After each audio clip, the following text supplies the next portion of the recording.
नमस्कार, मी दिनेश कांजी. आपण बघताय न्यूज डंका. सत्तेवर आल्यानंतर अवघ्या 6-7 महिन्यामध्ये जगभरामध्ये आपले टीकाकार निर्माण करण्याचा जो विक्रम अमेरिकेचे राष्ट्राध्यक्ष डोनाल्ड ट्रम्प यांनी केलाय, तो बहुधा पुढच्या 100 वर्षामध्ये कोणाला तोडता येणार नाहीये.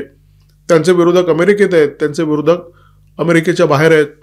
नामवंत अर्थतज्ञ जेफ्री सॅक्स त्यांच्याबद्दल जे काही म्हणतात ते सगळ्या जगाला ठाऊक आहे. मिकी माऊस सुद्धा डोनाल्ड ट्रम्प यांच्यापेक्षा जास्त समजदार आहे. परंतु हे विधान फिकं वाटावं असं विधान एका महिला लेखिकेने केलेलं आहे. लेखिकेचं नाव कॅरोल क्रिस्टीन फेअर.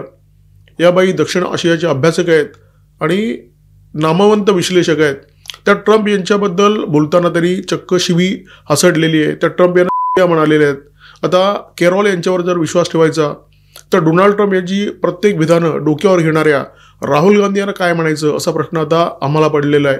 जगभरातल्या भूराजकीय विश्लेषकांना नेहमीच असं वाटत आलं आहे की भारत हा अमेरिकेचा अत्यंत महत्त्वाचा सामरिक भागीदार आहे. अमेरिकेच्या अनेक राष्ट्राध्यक्षांनी हे संबंध निर्माण व्हावेत, हे संबंध सुधारावेत म्हणून प्रयत्न केले. परंतु डोनाल्ड ट्रम्प यांनी मात्र टेरिफ खेळण्याच्या नादामध्ये या सगळ्या प्रयत्नांवर पाणी उठलं आणि भारत आणि अमेरिकेच्या संबंधांचं पार पोतेरं करून टाकलं. आणि याच पार्श्वभूमीवर पाकिस्तानचा पत्रकार मोईन पिरजादा याने ही मुलाखत घेतली होती कॅरोल क्रिस्टीन फेअर यांची. या कॅरोल क्रिस्टीन फेअर नेमक्या कोण आहेत हे लक्षात घ्या. या दक्षिण आशियाचे अभ्यासक आहेत आणि त्यांची नजर कायम पाकिस्तानकडे वळलेली असते. पाकिस्तानचा त्या सातत्याने अभ्यास करत असतात. काही वर्षापूर्वी भारतामध्ये एक जमात होती. ही जमात अमन की आशा नावाचं एक दुकान चालवायची. पाकिस्तानचा दहशतवाद ऐन भरत होता आणि त्या काळामध्ये ही मंडळी आग्रह करायची की भारताने पाकिस्तानशी सतत संवाद राखला पाहिजे. दोन्ही देशाच्या जनतेमध्ये थेट संवाद असला पाहिजे, समन्वय असला पाहिजे. आणि त्या काळात या बाई पाकिस्तानचा अभ्यास करत होत्या. पाकिस्तानमध्ये नेमकं काय घडतंय त्याच्यावर नजर ठेवून होत्या.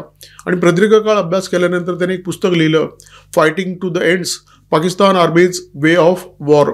या पुस्तकामध्ये पाकिस्तानच्या एकूणच मानसिकतेचं विश्लेषण करण्यात आलेलं आहे. पाकिस्तानच्या लष्कराचे अधिकारी कशा प्रकारे विचार करतात, तिकडचे नोकरशाह कशा प्रकारचा विचार करतात आणि तिथल्या जनतेच्या मनामध्ये लहानपणापासून कशा प्रकारे कट्टरतावादाचं विष पेरलं जातं. या कॅरोलबाईंना पाकिस्तान माहिती आहे, तिथली जनता माहिती आहे आणि तिथल्या जनतेची भाषा सुद्धा माहिती आहे. आणि तीच भाषा त्यांनी या मुलाखतीमध्ये मोईन पिरजादा यांना दिलेल्या मुलाखतीमध्ये वापरलेली आहे आणि त्याची जगभरामध्ये आता चर्चा होताना दिसते. या मुलाखतीत त्यांनी ट्रम्प यांच्याबद्दल ते भाष्य केलं आहे. त्यांना म्हटलं आहे. फक्त तेवढंच नाही, त्यांच्या प्रशासनामध्ये जे अधिकारी आहेत त्यांची सुद्धा या बाईंनी इज्जत काढलेली आहे. त्यांनी असं म्हटलं की प्रशासनामध्ये ट्रम्प यांचे जे सहकारी आहेत, अधिकारी आहेत, त्यातले अनेक जण असे आहेत ज्यांना पुरेसा अनुभव नाही आहे. याचा अर्थ काय? ट्रम्प यांनी सत्तेमध्ये येताच आपल्या जवळच्या लोकांची नियुक्ती अत्यंत महत्त्वाच्या स्थानावर केली. मग त्यांची लायकी असो वा नसो, या नियुक्त्यांमध्ये त्यांचं जावई आहे, त्यांच्यासोबत कधी काळी गोल्फ खेळणारा त्यांचा पार्टनर आहे, त्यांच्याआधी पुस्तकं प्रकाशित करणारा त्यांचा प्रकाशक आहे. त्यांची पात्रता एवढीच, म्हणजे त्यांना बोलता येत असो नसो, त्यांचा अभ्यास असो नसो, ट्रम्प जे काय म्हणतील त्यांना मम म्हणण्याची पात्रता यांच्यामध्ये असली पाहिजे, एवढाच ट्रम्प यांचा आग्रह असतो. आणि त्यामुळेच आपल्या लक्षात येत आहे, आपण पाहत आहे की ट्रम्प यांनी अवघ्या 6-7 महिन्यामध्ये सगळ्या जगाशी पंगा घेतलेला आहे. जगातल्या बहुतेक सगळ्या देशांशी अमेरिकेचे जे संबंध आहेत ते पार बिघडलेले आहेत. नाटो गट अमेरिकेने निर्माण केलेला गट आहे आणि या गटातल्या देशांची निष्ठा कायम अमेरिकेच्या सोबत राहिली. यांचं जे राजकारण आहे ते अमेरिकेच्या राजकारणाची सावली बनून राहिलं. परंतु आज अमेरिकेने जगाच्या विरोधात टेरिफ युद्ध छेडलेलं आहे आणि भारताला चेपण्याचा प्रयत्न अमेरिकेकडून सुरू आहे. अमेरिकेचे राष्ट्राध्यक्ष डोनाल्ड ट्रम्प भारताच्या विरोधात दंड ठोपटून उभे असताना नाटो देशातील नेते भारताबद्दल काय भूमिका घेतात हे पाहणं अत्यंत महत्त्वाचं आहे. युके हा अमेरिकेचा कट्टर समर्थक राहिलेला आहे. जागतिक राजकारणामध्ये युकेचं जे धोरण आहे ते कायम अमेरिकेच्या धोरणाशी सुसंगत राहिलेलं आहे. या युकेने भारताच्या सोबत मुक्त व्यापाराचा करार केलेला आहे. फ्रान्सने भारताशी एक महत्त्वाचा करार केलेला आहे. हा करार आहे 120 किलो न्यूटनच्या क्षमतेचं लढाऊ इंजिन बनवण्याचा करार. भारताच्या एमका विमानासाठी ही इंजिनं बनवण्यात येत आहेत आणि भारत आणि फ्रान्स यांचा हा संयुक्त प्रकल्प आहे. जपानसुद्धा नाटोचा सदस्य असलेला देश आहे. जपानने भारतामध्ये पुढच्या 10 वर्षामध्ये 10 ट्रिलियन येनची गुंतवणूक करण्याची घोषणा केलेली आहे. जर्मनी हा सुद्धा नाटोमधला अत्यंत महत्त्वाचा देश आहे. जर्मनीचे भारतातले डेप्युटी एन्व्हॉय जॉर्ज एन्झवेलर यांनी म्हटलंय ट्रम्प यांचं जे धोरण आहे टेरिफचं ते जागतिक व्यापारामध्ये एक महत्त्वाचा अडथळा बनलेला आहे. पंतप्रधान नरेंद्र मोदी यांनी एक्सवर आज एक महत्त्वाची पोस्ट अपलोड केलेली आहे. फिनलंडचे राष्ट्राध्यक्ष अलेक्झांडर स्टब यांच्याशी आपली प्रदीर्घ चर्चा झाली असं मोदींनी या पोस्टमध्ये म्हटलेलं आहे. राष्ट्राध्यक्ष स्टब यांनी नरेंद्र मोदी यांना फोन केला होता आणि त्यांच्याशी सविस्तर चर्चा केली. फिनलंड हा युरोपमधला एक महत्त्वाचा परंतु छोटासा देश, सदन देश आहे. या देशाच्या राष्ट्राध्यक्षांना नरेंद्र मोदी यांना फोन करण्याची गरज का वाटते, त्यांच्याशी चर्चा करण्याची गरज का वाटते. आता नरेंद्र मोदी यांना आपण फोन केला तर डोनाल्ड ट्रम्प यांना चांगलं वाटणार नाही, बरं वाटणार नाही, हे तर स्टब यांना निश्चितपणे माहिती आहे. परंतु तरीसुद्धा जगभरातील अनेक देश ट्रम्प यांना काय वाटेल याचा अजिबात विचार न करता भारताशी आपले जे संबंध आहेत ते अधिक भक्कम करण्याचा प्रयत्न करतायत. मोदींशी असलेले संबंध अधिक बळकट करण्याचा प्रयत्न करतायत. फिजीच्या पंतप्रधानांनी सुद्धा डोनाल्ड ट्रम्प यांना टोला दिलेला आहे. फिनलंड हा युरोपमधला अत्यंत छोटासा देश जरी असला तरी फिनलंड हा सदन देश आहे. परंतु फिजीसारख्या देशाने सुद्धा, म्हणजे ऑस्ट्रेलियाच्या बाजूला एक छोटंसं बेट आहे, हा जो देश आहे त्याचे जे पंतप्रधान आहेत राबुका सिटिवेनी हे भारत भेटीवर आहेत. हैदराबाद हाऊसमध्ये त्यांनी पंतप्रधान नरेंद्र मोदी यांची गाठभेट घेतली आणि त्याच्यानंतर त्यांनी जे विधान केलं ते अत्यंत महत्त्वाचं आहे. ते विधान मी तुम्हाला वाचून दाखवतो. I told him other day somebody is not very happy with you but then you are big enough to weather those discomfort. आणि कल्पना करा हे विधान कोणाच्या संदर्भात आहे हे आपण समजू शकता. डोनाल्ड ट्रम्प यांच्या संदर्भात त्यांनी हे विधान वापरलेलं आहे की डोनाल्ड ट्रम्प हे अनहॅपी आहेत, दुःखी आहेत, परंतु तुम्हाला त्याची चिंता करण्याची गरज नाही कारण तुम्ही समर्थ आहात, असं राबुका म्हणतायत. आज जगातली एकमेव महासत्ता कोण असा जर प्रश्न विचारला तर त्याचं एकच उत्तर आहे अमेरिका. असं विचारलं की जगातली सगळ्यात मोठी सामरिक शक्ती कोणती तर त्याचंही उत्तर अमेरिकाचं आहे. जगातला सगळ्यात सदन देश कोणता तर त्याचं उत्तरसुद्धा अमेरिकाचं आहे. तरीसुद्धा अमेरिकेच्या राष्ट्राध्यक्षांना न जुमानता भारताच्या पंतप्रधानांच्या बाजूने उभं राहण्याची इच्छा फिजी आणि फिनलंडसारख्या छोट्या छोट्या देशांना होते. नेमकी कशासाठी? त्याचं उत्तर स्पष्ट आहे. अमेरिकेच्या राष्ट्राध्यक्षांनी जगभरातील देशांचा विश्वास गमावलेला आहे. लोकांना माहिती आहे की हा जो माणूस आहे तो आज एक बोलतो, उद्या एक बोलतो आणि त्याच्या शब्दावर विश्वास ठेवता येत नाही. परंतु भारताच्या बाबत मात्र तसं नाही आहे. भारताने ज्या देशांशी मैत्री केली त्यांचे संबंध जीवापाड जपलेले आहेत आणि वेळप्रसंगी त्यांच्यासोबत भारत अत्यंत भक्कमपणे उभा राहिलेला आहे. आणि हा जो भारताचा विश्वास आहे त्या विश्वासामुळे जगातले छोटे मोठे देश आज भारताच्या बाजूने बोलत आहेत, भारताच्या बाजूने उभं राहत आहेत. परंतु आता अशी काही मंडळी आहेत की ज्यांच्या सहनशक्तीचा कडेलोट झालेला आहे आणि ते ट्रम्प यांच्या विरोधात नको नको ते बोलायला लागलेले आहेत. कॅरोल फेअर या ट्रम्प म्हणाल्या, त्या म्हणाल्या की पुढची 4 वर्ष या माणसाला आम्हाला सहन करायचं आहे आणि मला नाही वाटत की 4 वर्षानंतर मी अमेरिकेमध्ये राहू शकेन. ट्रम्प यांची इतकी ही दुरावस्था झालेली आहे. लोक त्यांना बोलत आहेत, त्यांच्या प्रशासनातल्या अधिकाऱ्यांना बोलत आहेत, त्यांच्या प्रशासनातल्या सहकाऱ्यांना सुद्धा बोल लावत आहेत. कॅरोल फेअर असो, जेफ्री सॅक्स असो किंवा डेरेक ग्रॉसमन यांच्यासारखे लोक हे सातत्याने ट्रम्प यांच्या विरोधात बोलत आहेत. परंतु ते अमेरिका विरोधी नाही आहेत.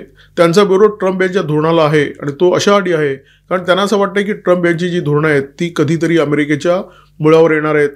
गेल्या अनेक दशकामध्ये अमेरिकेने राजकारणामध्ये, अर्थकारणामध्ये जे काही कमावलं ते बुडवण्याचं काम डोनाल्ड ट्रम्प करतायत असा त्यांचा ठाम विश्वास आहे.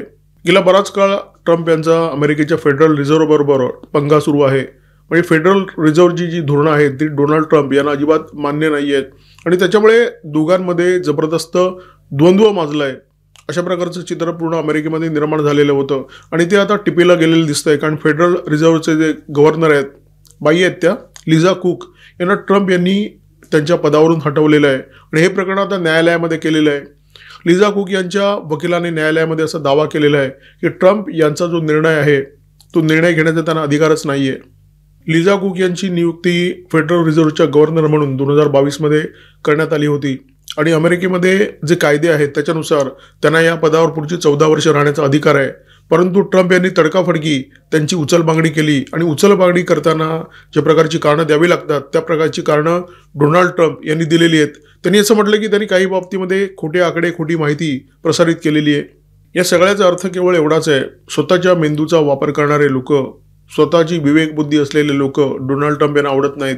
त्यांना फक्त जी हुजरी करणारे लोक आवडतात, ते जे काय म्हणतील त्याला मम म्हणणारे लोक आवडतात आणि त्याच्यामुळे नरेंद्र मोदी त्यांना आवडू शकत नाहीत, त्यांना शी जिनपिंग आवडू शकत नाहीत, त्यांना व्लादिमीर पुतीन, लुला दा सिल्वा हे कोणीही त्यांना आवडू शकत नाही. ही यादी खूप मोठी आहे, म्हणजे जर सांगत बसलं तर 10 मिनिटं लागतील, इतकी मोठी यादी आहे जे लोक ट्रम्प यांच्या धोरणांना विरोध करतायत. ट्रम्प यांनी नरेंद्र मोदी बदलत नाहीत हे बघितलं आणि त्याच्यानंतर त्यांनी पुन्हा एकदा नवा तीर चालवण्याचा प्रयत्न केलेला आहे. म्हणजे काय, नवी एक पोस्ट केली. या पोस्टची सुरुवातच त्यांनी मोदी अ टेरिफिक मॅन अशी केलेली आहे. म्हणजे मोदींचं कौतुक केलं आणि त्याच्यानंतर पुन्हा त्यांनी युद्धबंदीचं चराट लावलं की त्यांनी कसा नरेंद्र मोदी यांना फोन केला आणि मोदी यांना फोन केल्यानंतर 5 तासामध्ये त्यांनी कशी युद्धबंदी केली वगैरे वगैरे. म्हणजे त्यांनी पुन्हा एकदा जुनी टेप वाजवण्याचा प्रयत्न केलेला आहे. ट्रम्प जाणीवपूर्वक हे करतायत जेणेकरून देशांतर्गत राजकारणामध्ये नरेंद्र मोदी यांची मान खाली होईल, त्यांच्यावर टीकेचा भडीमार होईल आणि ते दबावाखाली येतील. डोनाल्ड ट्रम्प यांच्या मुखातून अशा पिंका कधी बाहेर पडतात आणि आपण त्या कधी झेलतो असं राहुल गांधी आणि त्यांच्या काँग्रेस पक्षाला झालेलं आहे.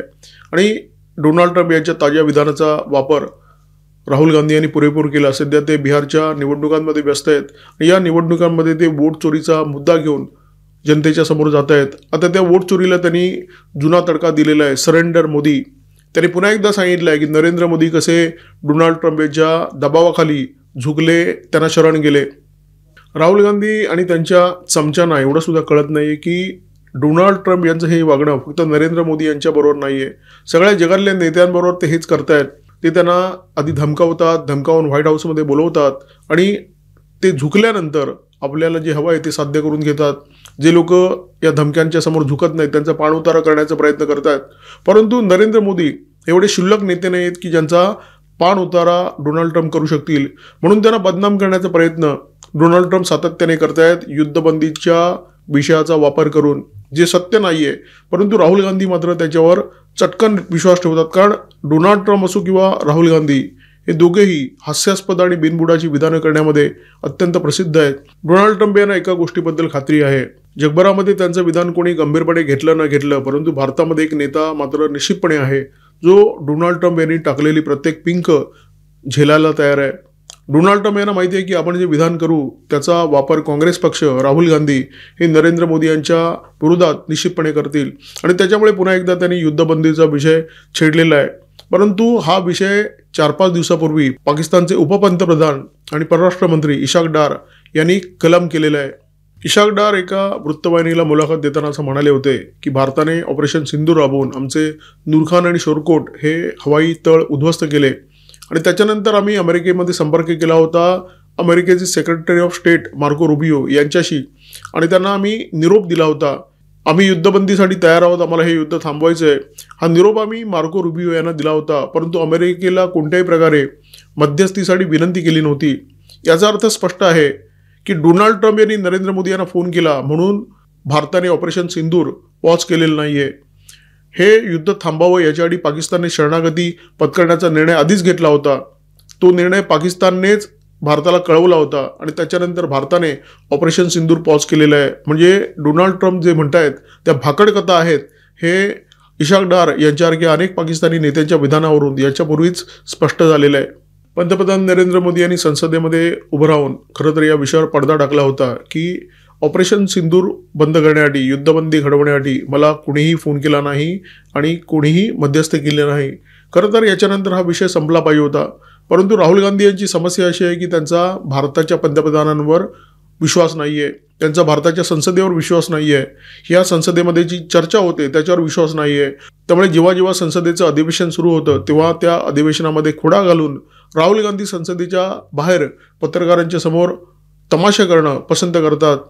भले त्यांचा भारताच्या पंतप्रधानांवर विश्वास असो नसो, परंतु पाकिस्तानवर तर त्यांचा प्रचंड विश्वास आहे. पाकिस्तानने दावा केला होता की आम्ही भारताची लढाऊ विमानं पाडली आणि त्याच्यावर राहुल गांधी आणि त्यांच्या पक्षाने विश्वास ठेवला होता.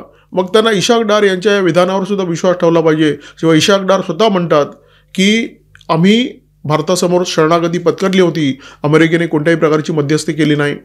परंतु इशाक डार यांचं हे विधान स्वीकारणं राहुल गांधी यांच्या सोयीचं नाही आहे. राहुल गांधी नरेंद्र मोदी यांना विरोध करतायत, परंतु ते विरोध करताना अशा प्रकारची विधानं करतायत की त्याच्यामुळे नरेंद्र मोदी यांचं कोणतंही नुकसान होत नाही आहे, नुकसान होत आहे देशाचं. परंतु जनता आपल्याला मनावर घेत नाही, जनता आपल्याला गंभीरपणे घेत नाही, जनता आपल्याला निवडणुकीच्या काळामध्ये मतदान करत नाही. त्यामुळे राहुल गांधी इतके पिसाळलेले आहेत की ते देशाच्या विरोधात सुद्धा काहीही करायला तयार झालेले आहेत. केरॉल ख्रिस्तिन फेअर असं म्हणतायत की डोनाल्ड ट्रम्प हे आहेत. राहुल गांधी डोनाल्ड ट्रम्प यांच्यावर विश्वास ठेवतात. जर डोनाल्ड ट्रम्प असतील मग राहुल गांधी कोण, असा एक प्रश्न आमच्या मनात उगाचच आलेला आहे. दुर्तास या व्हिडिओमध्ये थांबतो. या व्हिडिओमध्ये माझ्यासोबत होते cameraman methyl Kadam, video editor Ajay Shelke. Video जर आवडला असेल तर लाईक करा, शेअर करा, कॉमेंट बॉक्समध्ये व्यक्त व्हा, सबस्क्राईब करा न्यूज डंका आणि बेल आयकॉन दाबायला विसरू नका. गणपती बाप्पा मोरया, मंगलमूर्ती मोरया.